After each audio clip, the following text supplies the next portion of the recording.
سله ویښې هسې ویښې زه اوده شانډې والا بیخي عامه خبره ښکاري همداسې ده یو بېمانې یو ګپ شپ یو دوه انډیوالانو په منځ کې بس یو کس له خوب ورغلی دی بل ورته وایي سله ویښې زه اوده شه انډیواله خو که د لږ ساعت لپاره د دې ټوکو نه مسخرو نه د دې ټیک ټاک د وایرل ریلونو د تصور نه لږ عقل او شعور ته سړی را بیداره شي چې لږ سوچ وکړي چې دا خبره چا کړې ده دا سړی که معلوم کو ممکنه توګه دا د عقل د شعور د فکر د تدبر نه ډکه خبره موږ ته ښکاره شي نو دا خبره چا کړې ده دا ممتاز کړې ده ممتاز څوک ممتاز اورکزی او ممتاز اورکزی څوک دی یو داسې لیونی پښتون د قلم د لارې د ولس د ولس د رابیدارولو راویښولو کار کوونکی ممتاز چې د تېرو 40 کالو راسې اړم دی د اوده ولس د راویښولو کوشش کوي ممتاز چې اکثر ورته زه وایم چې د دې عصر تر ټولو ممتاز شاعر دی هغه سړي دا خبره کړې ده نو هغه سړی چې شعور لري تدبر لري فکر لري د غزل د نظم د نوي اسلوب او د انداز موجد دی د هغه کړې ده دغه سړی د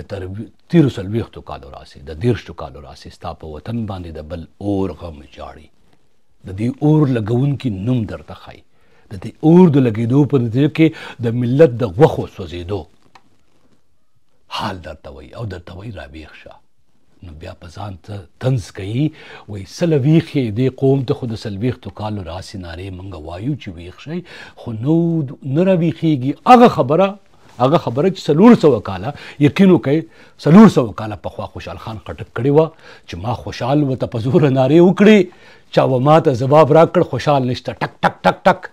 خوشحال خان شته خوشحال خان شته خوشحال خان نشته دی نو راځئ چې په خوشحال خان خټک پورې مو خاندو خوشحال خان خټک دا خبره چې کړې وه د هم د خندا ده ځان ته یې دروازه ټکوله اصل کې خوشحال خان خټک ملت باندې طنز کوي چې یو سړی چې د کار سړی پکې را بیداره شي را ویښ شي را پورته شي د کار سړي پکې پیدا کما چې را ویښې کما خوشحال خان په شان سړي چې توره او د دښمن خلاف د ودرېدو تدبر یې لره د دشمن د پیژنګلو وروسته نو خوشحال خان خټک هم ځان ته نارې والې وي ممتاز هم ځان ته نارې وایي چې ممتاز څه ته نارې وایي ولې ویښ یې اوده شه قام اوده دی قام نشته دی ملت نشته دی رمه ده په رمه کې بیا تدبر په رمه کې بیا سوچ په رمه کې بیا عقل په رمه کې بیا د را بیدارېدو لپاره غږ کوونکی لیونی وي رمه ټوله ځان هوښیار ګڼي نو دا د یو